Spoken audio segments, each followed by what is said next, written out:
জুলাই সনদ ও হত্যার বিচারের পর যে কোনো সময় জাতীয় নির্বাচনের জন্য প্রস্তুত এনসিপি, জানালেন নাহিদ। ইসি ঠিকমতো কাজ করলে জুনের মধ্যে ভোট সম্ভব, বললেন বিএনপি নেতা রিজভী। নর্থ সাউথ বিশ্ববিদ্যালয়ের ঘটনায় উদ্দেশ্যমূলকভাবে ছাত্র দলকে জড়ানোর অভিযোগ সভাপতির।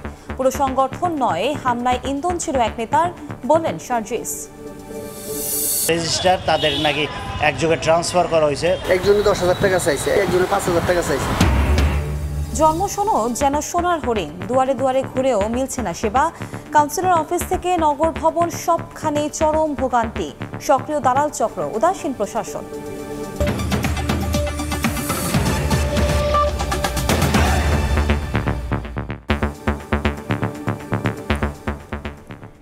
প্রবাসী সময় সঙ্গে আছি আমি কনক আজাদ। যে কোনো সময় জাতীয় নির্বাচনের জন্য প্রস্তুত রয়েছে জাতীয় নাগরিক পার্টি এনসিপি। তবে ভোটের আগে ছাত্র জনতার আন্দোলনের সময় সংগঠিত হত্যাকাণ্ড ও জুলাই সনদ কার্যকর দেখতে চায় দলটি। শুক্রবার বিকেলে রাজধানীর বাংলা মোটরে দলীয় কার্যালয়ে সংবাদ সম্মেলনে কথা বলেন এনসিপির আহ্বায়ক নাহিদ ইসলাম। এ সময় নারীর প্রতি সহিংসতার বিভিন্ন ঘটনার নিন্দা জানিয়ে জড়িতদের বিচার দাবি করেন তিনি। 28 ফেব্রুয়ারি আত্মপ্রকাশের পর অনুষ্ঠিত হল জুলাই অভ্যুত্থানের প্রেক্ষাপটে গঠিত নতুন রাজনৈতিক দল জাতীয় নাগরিক পার্টি এনসিপির প্রথম সাধারণ সভা। সভায় উপস্থিত ছিলেন দলটির আহ্বায়ক নাহিদ ইসলাম, সদস্য সচিব আক্তার হোসেন সহ শীর্ষ নেতারা। আজ জাতীয় সভা অনুষ্ঠিত হয়েছে। সভা শেষে সংবাদ সম্মেলনে প্রশ্নের উত্তরে নাহিদ বলেন, নির্বাচনের জন্য যথাযথ মানসিকতা ও প্রস্তুতি রয়েছে তাদের দলের। নির্বাচনের জন্য নাগরিক পার্টি তার মানসিকতা এবং প্রস্তুতি রয়েছে এবং আমরা নির্বাচন সামনে বলেছি যে আমরা আমাদের জায়গা থেকে গণপরিষদ নির্বাচন দেখতে চাই জাতীয় সংসদের পাশাপাশি।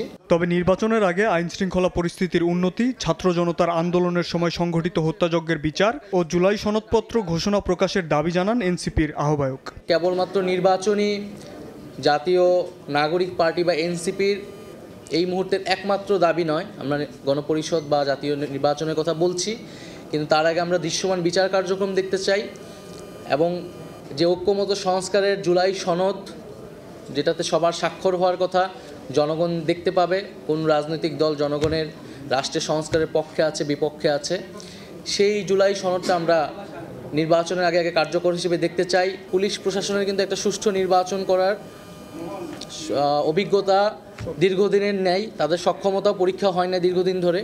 সম্প্রতি নারীদের প্রতি সহিংসতার বিভিন্ন ঘটনার তীব্র নিন্দা জানিয়ে জড়িতদের দ্রুত বিচারের আওতায় আনতে অন্তর্বর্তী সরকারের প্রতি আহ্বান জানান নাহিদ। সাম্প্রতিক সময়ে চলমান যে নারীর প্রতি সহিংসতা ঘটছে, দেশের বিভিন্ন স্থানে ধর্ষণের মতো ঘটনা ঘটছে, ইফটিজিংয়ের মতো ঘটনা ঘটছে, আমরা সেই সকল ঘটনার তীব্র নিন্দা এবং প্রতিবাদ জানাচ্ছি এবং এই বিদ্যমান পরিস্থিতিতে নাগরিক পার্টির পক্ষ থেকে, এনসিপির পক্ষ থেকে আমরা উদ্বেগ প্রকাশ করছি। অন্তর্বর্তী সরকারের প্রতি আমরা আহ্বান জানাচ্ছি, অন্তর্বর্তীকালীন সরকারের প্রতি আহ্বান জানাচ্ছি জনপরিসরে যাতে নারীর নিরাপত্তা নিশ্চিত করা হয়, সেজন্য সরকার যাতে কঠোর অবস্থান গ্রহণ করে, নারী নিপীড়নকারীদের যাতে দ্রুত সময়ের মধ্যে যথাযথ বিচারের আওতায় আনা হয়। শীঘ্রই এনসিপির উপদেষ্টা পরিষদ গঠন করা হবে এবং ঈদের পর তৃণমূল পর্যায়ে দলীয় কর্মকাণ্ড বাড়ানো হবে বলেও জানান এনসিপি প্রধান। শাবাব ওয়াসি, সময় সংবাদ, ঢাকা। নির্বাচন নিয়ে অন্তর্বর্তী সরকারের বিরুদ্ধে গড়িমসির অভিযোগ তুলে বিএনপির সিনিয়র যুগ্ম মহাসচিব রুহুল কবির রিজভী বলেছেন, নির্বাচন কমিশন সঠিকভাবে কাজ করলে জুনের মধ্যে ভোট আয়োজন সম্ভব। রাজশাহীর ভুবনমোহন পার্কে গণ অভ্যুত্থানে শহীদ পরিবারের সদস্যদের সঙ্গে সৌজন্য সাক্ষাৎ শেষে কথা বলেন তিনি। আমাদের নির্বাচনী প্রতিষ্ঠান, আমাদের গণতান্ত্রিক প্রতিষ্ঠান সবগুলো পা দিয়ে দুমড়ে মুচড়ে শেষ করে দিয়েছে শেখ হাসিনা। আমাদের সেইখান থেকে ফিরে আসতে হলে আমাদের এই প্রতিষ্ঠানগুলোকে সজীব করতে হবে, প্রাণবন্ত করতে হবে। তো এইগুলোর জন্য এত গড়িমসি কেন? নির্বাচন কমিশন যদি সঠিকভাবে কাজ করে তাহলে ডিসেম্বরের মধ্যে, ডিসেম্বর কারণ আপনার জুনের মধ্যে নির্বাচন করা সম্ভব। হাসিনার মাধ্যমে তারা বাংলাদেশকে তাবেদার রাষ্ট্র বানাতে চেয়েছিল। ভারত যা মনে করত হাসিনার মাধ্যমে সেটা করত, আর হাসিনা তার ক্ষমতা টিকিয়ে রাখার জন্য ভারত যা চাইতো তাই দিয়ে দিত।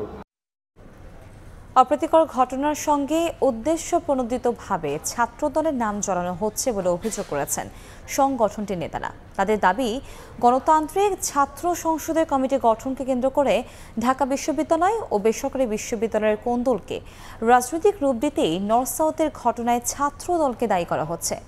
এ বিষয়ে সাংবাদিকদের প্রশ্নের জবাবে এনসিপির মুখ্য সংগঠক সার্জিস আলম বলেছেন, পুরো সংগঠনের ওপর নয়, হামলায় জড়িত ছাত্রদল নেতাকে দায়ী করেছেন তিনি। নর্থ সাউথ বিশ্ববিদ্যালয়ের সামনে শিক্ষার্থীদের উপর হামলার ঘটনায় ছাত্রদলের উপর দায় চাপানোর প্রতিবাদে বিকেলে নয়াপল্টনে এই সংবাদ সম্মেলনের আয়োজন। এ সময় ছাত্রদল সভাপতি দাবি করেন, ঢাকা বিশ্ববিদ্যালয় আর বেসরকারি বিশ্ববিদ্যালয়ের অভ্যন্তরীণ কোন্দলকে রাজনৈতিক রূপ দিতেই নর্থ সাউথের ঘটনায় ছাত্রদলকে দায়ী করা হচ্ছে। জুলাই আগস্টের গণঅভ্যুত্থানের পরে বেশ কিছু বিষয়ে আমরা সরাসরি বলছি, বিশেষ করে সার্জিস আলম, হাসনাত আবদুল্লাহ বলেন, কিংবা আরও দু একজন, মাসুদ খন্দকার রয়েছে, মাসুদ, তারা উদ্দেশ্য প্রণোদিতভাবেই ছোটখাটো ঘটনাতেও আমাদের ছাত্রদলের নাম জড়ায়। নতুন রাজনৈতিক বন্দোবস্তের কথা বললেও নাগরিক পার্টি পুরনো রাজনীতি করছে বলে অভিযোগ করেন ছাত্রদল সাধারণ সম্পাদক। নতুন যে দল গঠিত হয়েছে সেটা নতুন রাজনৈতিক বন্দোবস্ত হয়নি, একই সাথে আমাদের কাছে মনে হচ্ছে এটি আদিম রাজনৈতিক বন্দোবস্ত হয়েছে বলে আমরা মনে করছি। এদিকে বিকেলে বাংলা মোটরে এনসিপি কার্যালয়ে আয়োজিত সংবাদ সম্মেলনে সাংবাদিকদের প্রশ্নের জবাবে মুখ্য সংগঠক সার্জিস আলম জানান, পুরো সংগঠনের উপর নয়, হামলায় জড়িত ছাত্রদল নেতাকে দায়ী করেছেন তিনি। পুরো ছাত্রদল মানে একটা দল হিসেবে এটা করেছে, এটা কিন্তু আমি কথা বলিনি, বরং এটা বলা হয়েছে যে ছাত্র দলের একদম সেন্ট্রাল পোস্টে আহমেদ শাকিল যিনি আছেন, তিনি সেই জায়গায় ইচ্ছাকৃতভাবে এই বিব্রতকর এবং অস্বস্তিকর পরিস্থিতিটা তৈরি করেছেন। ওই ঘটনায় ছাত্রদল নেতার বিরুদ্ধে সাংগঠনিক ব্যবস্থা নেওয়ার আহ্বান জানান সার্জিস আলম। তাদের দলের যে নেতাকর্মী যারা রয়েছে, হাসান ওয়ালি, সময় সংবাদ, ঢাকা। রাজধানীতে পুলিশের সঙ্গে নিষিদ্ধ সংগঠন হিজবুত তাহরির ধাওয়া পাল্টা ধাওয়ার সময় আটক একজনকে ছাড়িয়ে নিলেন স্থানীয় সরকার উপদেষ্টা আসিফ মাহমুদ সজীব ভূঁইয়া। শুক্রবার বিকেলে রাজধানীর মিন্টু রোডের গোয়েন্দা পুলিশ কার্যালয়ে গিয়ে আরমান আলী নামের ওই আড়ত কর্মচারীকে নিয়ে বের হন তিনি। তাকে একটি হাসপাতালে ভর্তি করা হবে বলে জানানো হয়। এর আগে শুক্রবার জুমার নামাজের পর রাজধানীর বায়তুল মোকাররম জাতীয় মসজিদের সামনে সংঘর্ষের সময় কয়েকজনকে হিজবুত তাহরির সন্দেহে আটক করে আইনশৃঙ্খলা বাহিনী। ওই আড়ত কর্মচারীকে আটক করে নিয়ে যাওয়া হয় গোয়েন্দা কার্যালয়ে। নিষিদ্ধ সংগঠন হিজবুত তাহরির আওয়ামী লীগের এজেন্ডা বাস্তবায়ন করছে বলে অভিযোগ করেছে বাংলাদেশ গণতান্ত্রিক ছাত্র সংসদ। শুক্রবার নিষিদ্ধ সংগঠনের কর্মসূচির প্রতিবাদে রাজু ভাস্কর্যে বিক্ষোভ সমাবেশের আয়োজন করে সংগঠনটি। প্রশাসনের বিরুদ্ধে নানা অভিযোগ তুলে ৪৮ ঘন্টার মধ্যে হিজবুত তাহরির সঙ্গে সম্পৃক্তদের গ্রেফতারের দাবি জানান বক্তারা। এ সময় দেশের আইনশৃঙ্খলা পরিস্থিতির অবনতির জন্য বিচারহীনতার সংস্কৃতিকে দায়ী করেন গণতান্ত্রিক ছাত্র সংসদের নেতারা। আমরা হাসিনার স্বৈরাচারের জন্য হাসিনার বিরুদ্ধে যেভাবে আমরা যুদ্ধ ঘটনার পরে ভিকটিমদের কান্নাই শুনে দেখেছি, এই নিষিদ্ধ ঘোষিত সংগঠনটির ব্যাপারে কোনো কঠোর ভূমিকা দেখেছি। ঢাকা শহরের প্রত্যেকটি মোড়ে মোড়ে ধর্ষণ করা হয়েছে। আবারও বাংলাদেশের মাটিতে একটা নতুন করে উগ্রবাদের জন্ম হতে যাচ্ছে। আমরা নতুন এই বাংলাদেশে নতুন করে কোনো উগ্রবাদের জন্ম হতে দেব না। হিজবুত তাহরিরের কার্যক্রম চলতে থাকলেও বাংলাদেশের রাষ্ট্র ব্যবস্থার যতগুলো প্রশাসনিক আইন শৃঙ্খলা বাহিনী রয়েছে, সমস্ত আইন শৃঙ্খলা বাহিনী কিন্তু বাংলাদেশের জনগণের, বাংলাদেশ রাষ্ট্রের নিরাপত্তা দিতে ব্যর্থ হয়েছে। তারা মেয়েদেরকে হেনস্থা করতেছেন। আমরা শুধু স্পষ্ট ভাষা বলে দিতে চাই, যারা হাসিনা এজেন্ডা বাস্তবায়ন করবেন তাদের পরিণতি হাসিনার মতোই হবে। দীর্ঘ সময় ধরে প্রচারণা চললেও আমরা বাংলাদেশের গোয়েন্দা সংস্থা, রাষ্ট্রীয় কোনো বাহিনী, আইন শৃঙ্খলা বাহিনীকে এই নিষিদ্ধ ঘোষিত সংগঠনটির ব্যাপারে কোনো কঠোর ভূমিকা নিতে দেখিনি। রাষ্ট্রের প্রয়োজনীয় সংস্কার শেষে সংখ্যানুপাতিক পদ্ধতিতে জাতীয় নির্বাচনের দাবি করেছেন ইসলামী আন্দোলন বাংলাদেশের আমির সৈয়দ মোহাম্মদ রেজাউল করিম। শুক্রবার সন্ধ্যায় রাজধানীর একটি হোটেলে রাজনীতিবিদ, বিভিন্ন দেশের কূটনৈতিক ও সাংবাদিকদের সম্মানে আয়োজিত ইফতার মাহফিলে দাবি করেন তিনি। জানান, স্বৈরাচার পতনের পর এখন দেশ গঠনে ভূমিকা রাখতে চায় তার দল। দুর্নীতিমুক্ত ও কল্যাণমূলক বাংলাদেশ বিনির্মাণে সবাইকে ঐক্যবদ্ধ থাকার আহ্বান জানান রেজাউল করিম।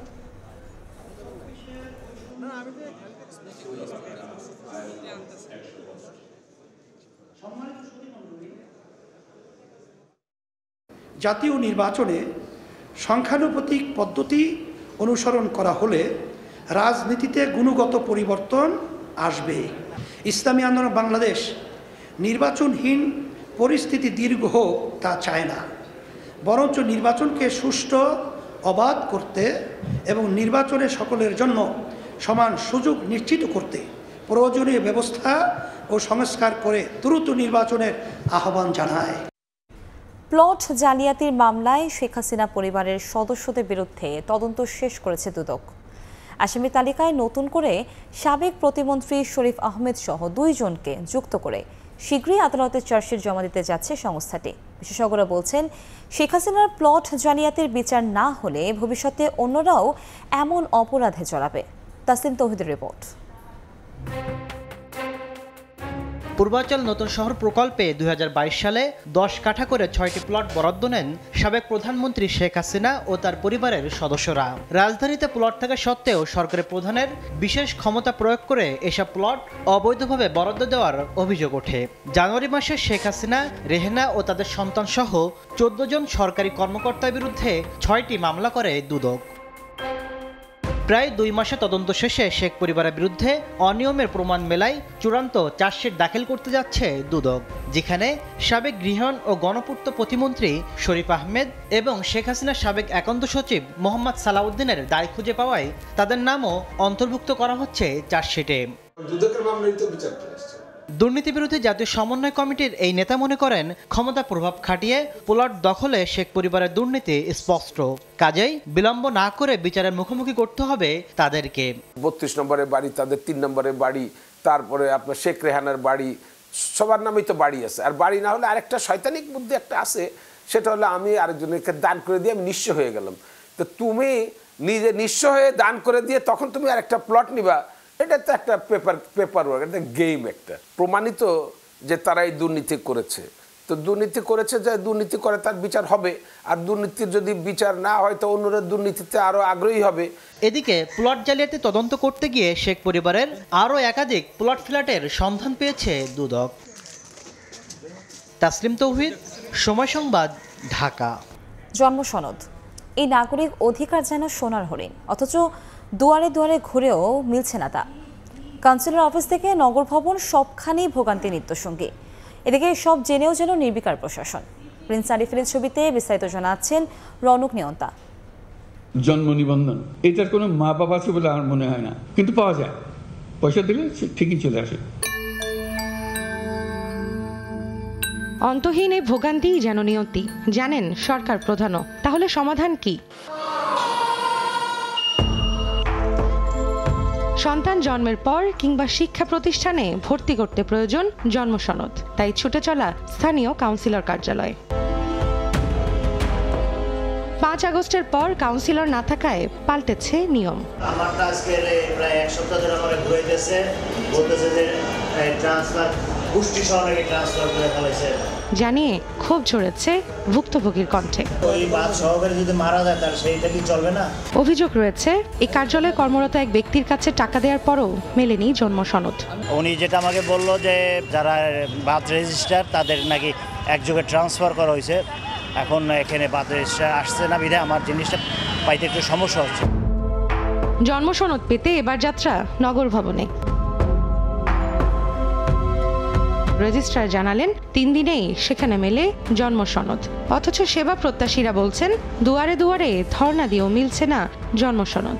আমরা 3 থেকে 4 কার্য দিবসের বেশি সময় একদমই নেই। কাগজ জমা দিয়েছি 1 সপ্তাহ হচ্ছে। একজনে 10,000 টাকা চাইছে, এক উকিলে। এখানে আসছে একজনে 5,000 টাকা চাইছে, 2,000, কেউ 1,000, মানে একজনে এক রকমের কথা বলে। এই ভোগান্তি শেষ কোথায়? এমন প্রশ্নের উত্তর জানতে কয়েক দফা সময় চাইলেও জনসংযোগ কর্মকর্তার মাধ্যমে ব্যস্ততার অজুহাত দেখালেন ঢাকা দক্ষিণ সিটির নির্বাহী কর্মকর্তা।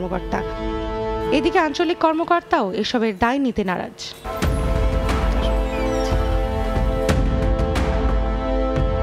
ক্যামেরাটা আপনি একটু বসেন ওই পাশে, আপনার ডাকবো। আমি আপনাকে ইন্টারভিউ দিব না, দিতে পারবো না। টাকা নিচ্ছে এই ধরনের কোনো অভিযোগ আমাদের কেউ করে নাই।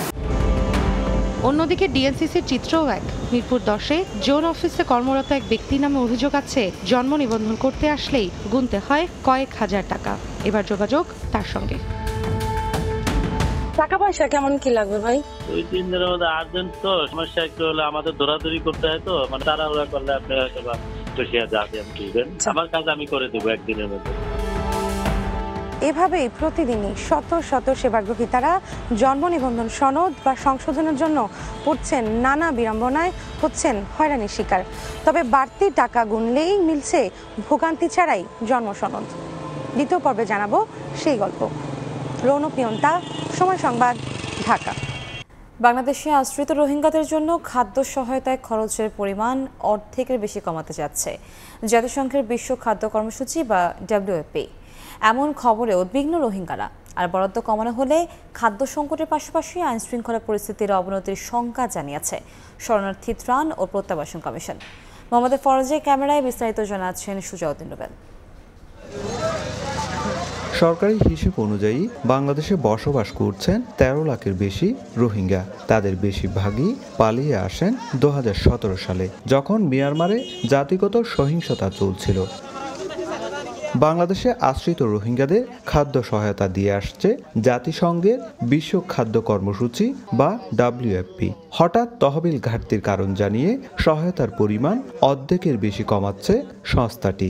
জনপ্রতি মাসিক খাবারের বরাদ্দ $12.5 থেকে কমিয়ে $6 নামিয়ে আনা হচ্ছে, যা কার্যকর হচ্ছে এপ্রিল মাস থেকে। কিছু দিয়ে কিছু না দেয় যদি আমাদের দিবা দেয় এত বছর বাদ আমাদের রাশন আমার হলে আর কি হাই ফরার নাম বাঁচাই নিব $100 করে দেওয়া হলে আর কি মানুষে হাই না হারিব, 80-30 মরে যাইব, ছোট ছোট বাচ্চা কল দালা মরে যাবে, হাই না হলে মানুষে চুরিটা হাতি করিব। কক্সবাজারের উখিয়া ও টেকনাফে স্থানীয় বাসিন্দা রয়েছেন 5 লাখের বেশি। তাদের আশঙ্কা, খাদ্য সহায়তা কমানোর সিদ্ধান্ত কার্যকর হলে রোহিঙ্গাদের মধ্যে বাড়বে অপরাধ প্রবণতা। ওরা খাদ্যের জন্য বাইরে চলে আসবে, মানুষের উপর অত্যাচার করবে, চিন্তায় করবে। রোহিঙ্গাদের মধ্যে পুষ্টির ঘাটতি হবে, খাবার দাবার একটা বেসিক জিনিস, তার সাথে সাথে যেটা কিছু সামাজিকভাবে তারা হয়তো সামাজিক অস্থিরতা তৈরি হতে পারে। এর আগে 2023 সালে খাদ্য সহায়তার পরিমাণ $12 থেকে $10 এবং তার 2 মাস পর সেখান থেকে কমিয়ে $8 করা হয়েছিল। এরপর 2024 সালের জুনে সেখান থেকে বেড়ে $12.5 করা হয়। সুজাউদ্দিন রুবেল, সময় সংবাদ, কক্সবাজার। ওজন 6 থেকে 7 কেজি, প্রতিটির দাম 165 টাকা। গ্রামের ক্ষেত থেকে এমন দামে বিক্রি হওয়া আগাম জাতের তরমুজ রাজধানী বাজারে এসে হচ্ছে আকাশচুম্বী। প্রতি পিস বিক্রি হচ্ছে 300 থেকে 450-তে। এতে ক্রেতার নাভিশ্বাস উঠলেও বিক্রেতারা বলছেন মৌসুম শুরু হলেই দাম কমবে। চাহিদার মৌসুমের মারপ্যাচে বাজারে সবজির দামও ঊর্ধ্বমুখী। ভোলার চরাঞ্চলে আগাম তরমুজ চাষে এবার প্রতি শতাংশে কৃষকের খরচ হয়েছে প্রায় 1200 টাকা। এই পরিমাণ জমিতে উৎপাদিত 12 থেকে 14টি তরমুজ কৃষক পাইকারদের কাছে প্রতি পিস বিক্রি করেন গড়ে 165 টাকায়, আর স্থানীয় মোকামে দাম পড়ে 215 টাকা। নদীপথে প্রায় 195 কিলোমিটার পথ পাড়ি দিয়ে এই তরমুজ আনা হয় রাজধানীর বাজারে। রমজানে চাহিদা বাড়ায় কারণ বাজারে তরমুজের খুচরা দোকানে বেশ হাকডাক বিক্রেতাদের, যেখানে সবচেয়ে ছোট 5 কেজি ওজনের তরমুজ 300 আর 7 কেজি বিক্রি হচ্ছে 400 থেকে 450 টাকায়। বড় বড় পার্টিরা, ব্যাপারীরা, কৃষকরা সিন্ডিকেট কইরা দামে দামে মাল বেচছে। ইফতারের অন্যতম অনুষঙ্গ রসালো এই ফলটির দাম বেশি হওয়ায় কিনতে এসে ফেরত যাচ্ছেন অনেকে। তরমুজটার দাম যদি 300 টাকা হয়, এতটা তরমুজ, তাহলে আমরা কি খাবো? একবেলা একটা সংসার 300 টাকা যদি চলে যায়, তাহলে আমরা কিভাবে চলবো সংসার নিয়ে? এদিকে শীত মৌসুম শেষ হওয়ায় স্বস্তি উড়ে গেছে সবজির বাজারেও। গ্রীষ্মকালীন সবজি ঢেঁড়স, করলা, পটল বিক্রি হচ্ছে 100 টাকার ওপরে। আর রমজানের প্রথম দিনের তুলনায় 3 গুণ বেড়ে বেগুন বিক্রি হচ্ছে 120 থেকে 140 টাকায়। পেঁপে গত সপ্তাহে ছিল 30 টাকা, সেটা এখন বলতেছে 50 টাকা। টমেটোর দাম বেশি, ফুলকপি, মিষ্টি কুমড়া যাই বলতেছে সবকিছুর দামই বেড়ে গেছে। দামটা যদি হাতের নাগানে আসে তাহলে আমাদের জন্য একটু ভালো হয়। সপ্তাহ ব্যবধানে সব ধরনের চালের দাম 2 থেকে 1 টাকা বেড়েছে। সবচেয়ে বেশি 4 থেকে 5 টাকা বেড়েছে মিনিকেটের দাম। তবে কমতির দিকে ছোলা, চিনি, ডাল ও বেসনের দাম। MS আরেফিন, সময় সংবাদ, ঢাকা। ভিড় এড়াতে রাজধানীর বিপণী বিতানে আগে ভাগে জমে উঠতে শুরু করেছে ঈদে কেনাকাটা। এবার দোকানগুলোতে নেই ভারতীয় পোশাকের আধিপত্য, সেই জায়গা দখল করেছে পাকিস্তানি পোশাক। রমজান শুরুর পর প্রথম সাপ্তাহিক ছুটির দিন শুক্রবার সকাল থেকে ক্রেতাদের চাপ রাজধানীর বিপণী বিতানে। শেষ সময়ের ভিড়ে রাতে অনেকেই আগেভাগেই সেরে নিচ্ছেন কেনাকাটা। শুক্রবার কালকে শনিবার এই 2 দিন তো আমাদের সেল আমরা বেশি এক্সপেক্ট করি। আমি অনেক জায়গায় অনেক ড্রেস দেখেছি, ভালো হয়েছে, কিন্তু এখনো পছন্দ করি। পরে আসলে মানে বাচ্চা নিয়ে আমি হাঁটা জানা ভাই, বেচা কেন অনেক ভিড়। তারপরও ওই ম্যাডামের ভিতরে পাঠাইছি, আমি যেতে পারলাম না, বাইরে দাঁড়িয়ে রিসিভ। জুতা কিনবো, একটা টপস কিনবো, জামা কিনবো, আর গেঞ্জি কিনবো, আর প্যান্ট কিনবো। গত কয়েক বছর ঈদ কেনাকাটায় ভারতীয় পোশাকের আধিপত্য থাকলেও এবার চাহিদা বেড়েছে পাকিস্তানি পোশাকের। তবে বাড়তি দামের অভিযোগ ক্রেতাদের। চলতেছে পাকিস্তানি 3 পিস আর ইন্ডিয়ান কিছু মাল আছে, বেশিরভাগই পাকিস্তানি মোটামুটি এবার বেশি চলতেছে, দাম বেশি, অনেক দাম বেশি। বাচ্চাদের নিয়ে একটু হয়রানিতে আছে যে দাম একটু বেশি চাইছে, সবকিছু বেশি দাম বেশি। বিক্রেতারা বলছেন রোজার প্রথম দিকে তেমন চাপ না থাকলেও ক্রমে বাড়ছে ক্রেতার উপস্থিতি। আজকে শুক্রবার হিসেবে লোকজনের অনেক উপস্থিতি দেখতেছি, আশা করি আজকে ভালো হবে আমাদের বেচা কিনা। এই পিছনে আবার হয় নাই, দুর্বল ছিল, আজকে একটু লোকজন দেখা যাচ্ছে, ইনশাল্লাহ আশাবাদী আজকে থেকে হবে। বিক্রেতাদের প্রত্যাশা নানা প্রতিকূলতার মধ্যেও এবার ভালো হবে বেচা কেনা। ফরহাদুর রহমান, সময় সংবাদ, ঢাকা। দীর্ঘদিনের ব্যবহার অনুপযোগী 105টি জরাজীর্ণ ও আগুনে পুড়ে যাওয়া বগি মেরামত করে ঈদযাত্রায় রেলের বহরে যুক্ত করতে যাচ্ছে চট্টগ্রামের পাহাড়তলী ওয়ার্কশপ। এছাড়া ঢাকা ও আশেপাশের রুটগুলোতে চালাতে 2টি বিশেষ ট্রেনের জন্য আরও 20টি বগিও প্রায় প্রস্তুত। সাক্ষরটিপুর ক্যামেরায় বিস্তারিত জানাচ্ছেন কমল দেব। আগুনে পোড়া, জরাজীর্ণ এবং নষ্ট হয়ে যাওয়া বগিগুলোর স্থান এখন পাহাড়তলী ওয়ার্কশপ। কোথাও চলছে ওয়েল্ডিংয়ের মাধ্যমে বগিগুলোর বডি জোড়া দেওয়ার কাজ, আবার কোথাও চলছে পাটাতন মেরামত। ম্যাক্সিমাম গাড়ির এই ফ্লোর চলে গেছে, জানালা নেই, ইন্টেরিয়র অবস্থা খুব খারাপ ছিল। এখন আমরা এগুলাই মোটামুটি গুছিয়ে আনতেছি। সব দিকে সবাই ব্যস্ত, মানে ব্যস্ততার ভিতরে রমজান রাখি অনেক পরিশ্রম করতেছি। আসন্ন ঈদের রেলযাত্রার বহরে যুক্ত করতে ফেব্রুয়ারি এবং মার্চ মাসে অন্তত 90টি বগি মেরামতের লক্ষ্যমাত্রা নিয়ে কাজ চলছে এখানে। অবশ্য চলতি বছরের জানুয়ারি থেকে রেকর্ড 130টি বগি মেরামতের কাজ হয়েছে এই ওয়ার্কশপে। এর মধ্যে 50টি বগি মেরামত শেষ করে বহরে যুক্ত করে দেওয়া হয়েছে। ঈদের ফিতর উপলক্ষে 90টা গাড়ি আউটটার্ন দেওয়ার প্রোগ্রাম হাতে নিয়েছি। সেখানে আমাদের যত রকমের শিডিউল আছে সেগুলো আমরা করতেছি। যান প্রাণ দিয়ে চেষ্টা করতেছি রেলকে সচল রাখার জন্য, ঈদে ঘরমুখী মানুষকে বাড়ি ফেরানোর জন্য। নানামুখী সংকট থাকলেও 20 থেকে 24 মার্চের মধ্যে বগি মেরামতের কাজ শেষ করার আশা কর্তৃপক্ষের। ইতিমধ্যে প্রায় 60% বগির কোচের কাজ সম্পন্ন হয়েছে, বাকি কোচগুলোর কাজও প্রায় শেষের দিকে। প্রতি বছর ঈদ যাত্রায় রেলপথে যাত্রী চাপ বেড়ে যায় কয়েক গুণ। এই চাপ সামলাতে প্রয়োজন হয় অতিরিক্ত বগির। এবার পাহাড়তলী ওয়ার্কশপ তাদের শুধু টার্গেট পূরণ নয়, টার্গেটের চেয়েও বেশি ইঞ্জিন এবং বগি সরবরাহ করতে চায় রেলের এই ঈদ যাত্রার বহরে। চট্টগ্রামের পাহাড়তলী ওয়ার্কশপ থেকে কমল দে, সময় সংবাদ। পবিত্র রমজানের গাম্ভীর্য ও মহত্ব শীর্ষক আলোচনা ও ইফতার আয়োজন করে পাবনা ফোরাম। শুক্রবার বিকেলে রাজধানী কারওয়ান বাজারে টিসিবি মিলনায়তনে অনুষ্ঠানের আয়োজন করে সংগঠনটি। অনুষ্ঠানে রমজানের শিক্ষা অভ্যাসকে কাজে লাগিয়ে কল্যাণ রাষ্ট্র বিনির্মাণে সবাইকে এগিয়ে আসার আহ্বান জানান বক্তারা।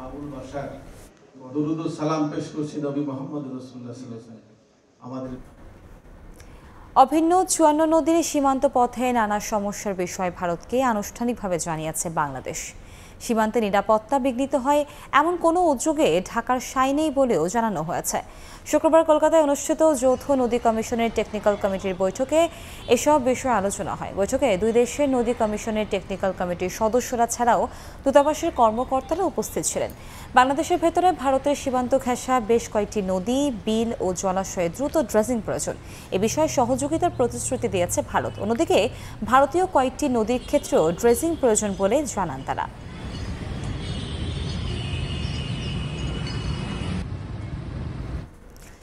একটি স্থিতিশীল, শান্তিপূর্ণ এবং অন্তর্ভুক্তিমূলক বাংলাদেশকে সমর্থন করে ভারত। শুক্রবার ভারতীয় পররাষ্ট্র মন্ত্রণালয়ের নিয়মিত ব্রিফিংয়ে সাংবাদিকদের প্রশ্নের উত্তরে মুখপাত্র বলেন, বাংলাদেশের উন্নয়ন সহযোগিতাকে অগ্রাধিকার দেয় দিল্লি। আমরা একটি স্থিতিশীল, শান্তিপূর্ণ, অন্তর্ভুক্তিমূলক এবং প্রগতিশীল বাংলাদেশকে সমর্থন করি, যেখানে গণতান্ত্রিক উপায়ে এবং অন্তর্ভুক্তিমূলক ও অংশগ্রহণমূলক নির্বাচন অনুষ্ঠানের মাধ্যমে সব সমস্যার সমাধান হয়।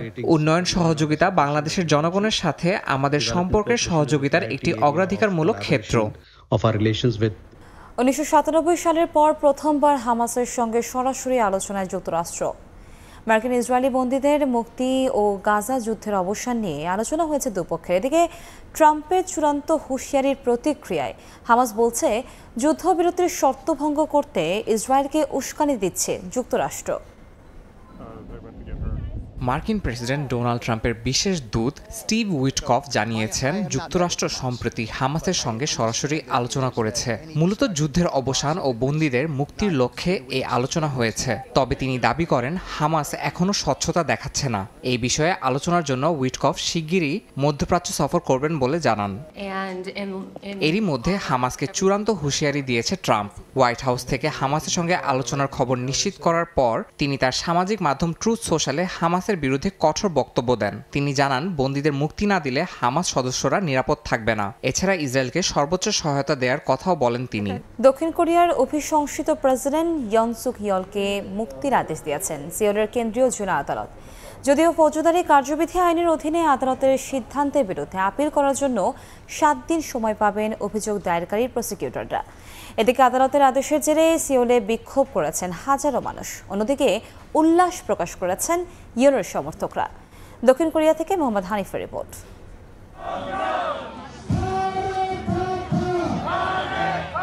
দক্ষিণ কোরিয়ার অভিশংসিত প্রেসিডেন্ট ইয়ন সুক ইয়লের গ্রেফতারি পরোয়ানা বাতিল করে আদালতের দেয়া নির্দেশনার জেরে আবার উত্তাল সিউলের রাজপথ। জড়ো হয়েছেন ইয়নের পক্ষে বিপক্ষের আন্দোলনকারীরা। ইয়নের সমর্থকরা এই সিদ্ধান্তের জন্য আদালতকে ধন্যবাদ জানান। অন্যদিকে আদালতের রায়ের বিরুদ্ধে ক্ষোভ জানিয়েছেন অভিশংসিত প্রেসিডেন্টের বিপক্ষের আন্দোলনকারীরা।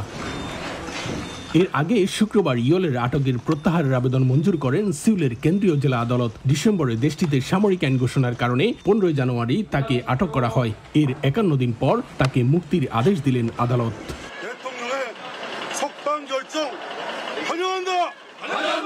ফৌজদারি কার্যবিধির আইনের 97 ধারার অধীনে আদালতের সিদ্ধান্তের বিরুদ্ধে আপিল করার জন্য 7 দিনের সময় পাবেন অভিযোগ দায়েরকারী প্রসিকিউটররা। এছাড়া প্রেসিডেন্ট পদ থেকে সাময়িক বরখাস্তের সিদ্ধান্ত স্থায়ী হবে কিনা তা জানা যাবে চলতি মাসেই।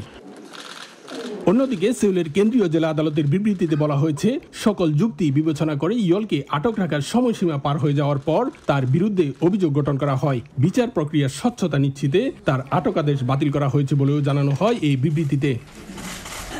দক্ষিণ কোরিয়া থেকে মোহাম্মদ হানিফ, সময় সংবাদ। পবিত্র রমজানের গুরুত্ব তুলে ধরার পাশাপাশি নানা ধর্ম বর্ণের মানুষের মধ্যে ভ্রাতৃত্ববোধ বাড়াতে প্রথমবারের মতো জার্মানির বার্লিনের সিটি কর্পোরেশন ভবনে শোভা পাচ্ছে রামাদান করিম শিরোনামে শুভেচ্ছা বার্তা। এই উপলক্ষে আয়োজন করা হয় সম্প্রতির ইফতার মাহফিলও। বার্লিন থেকে আরও জানাচ্ছেন বিটু বড়ুয়া। জার্মানিতে বসবাসরত অভিবাসী মুসলমানদের প্রতি সম্মান জানিয়ে এবং পবিত্র রমজানের গুরুত্ব তুলে ধরতে প্রথমবারের মতো রামাদান করিম লেখা নিয়ন সাইন শোভা পাচ্ছে রাজধানী বার্লিনের সিটি কর্পোরেশন ভবনে। বৃহস্পতিবার সন্ধ্যায় নগরের সরকারি ভবন রাথহাউস টিয়ারগার্টেনে এই লেখার গুরুত্ব তুলে ধরার পাশাপাশি মুসলমান সহ মধ্য বার্লিনে বসবাসরত সকল ধর্মের মানুষের সম্মানে আয়োজন করা হয় ইফতার মাহফিলেরও। সংযমের মাসে সম্প্রীতির এমন আয়োজনে সবাইকে পেয়ে খুশি রাথহাউস টিয়ারগার্টেনের মেয়র স্টেফানি রেমলিঙ্গার। দেখুন, টিয়ারগার্টেনের মেয়র হিসেবে আমি আজ দারুণ খুশি যে আমার অফিসে নিয়ন সাইনে সবাইকে মাহে রমজানের শুভেচ্ছা জানানোর পাশাপাশি ধর্মপ্রাণ মুসলমানদের জন্য ইফতারের ব্যবস্থা করতে পেরেছি। আজকের দিনে শুধু মুসলমানরাই নন, এখানে খ্রিস্টান ও ইহুদি সহ অন্যান্য ধর্মের সবাইকে আমন্ত্রণ জানিয়েছি। সম্প্রীতির পৃথিবী গড়াই আমাদের মূল উদ্দেশ্য। এই আয়োজন নিয়ে খুশি প্রবাসী বাংলাদেশিরাও। আমরা চাই ভবিষ্যতে প্রশাসন মুসলমানদের সম্মানার্থে এই ধারাবাহিকতা চলতে থাকবে। আমরা খুবই আনন্দিত এবং গর্বিত। অনুষ্ঠানে বিশ্ব শান্তি ও মানব কল্যাণ কামনা করে বক্তব্য দেন বিভিন্ন রাজনৈতিক দলের নেতারা সহ ধর্মীয় ও প্রশাসনিক কর্মকর্তারা। ছিলেন স্থানীয় জার্মান সহ প্রবাসী বাংলাদেশিরাও। মানুষের জীবনে সংঘাত, দুর্যোগ, দুর্বিপাক কিংবা যতই সমস্যা থাকুক না কেন, পারস্পরিক শ্রদ্ধাবোধ, সম্প্রীতি এবং মূল্যবোধ যেন কোনোভাবেই হারিয়ে না যায়, এমন প্রত্যাশা সাধারণ মানুষের। জার্মানি থেকে বিটু বড়ুয়া, সময় সংবাদ। এ ছিল প্রবাসী সময়। সঙ্গেই থাকুন সময়ের।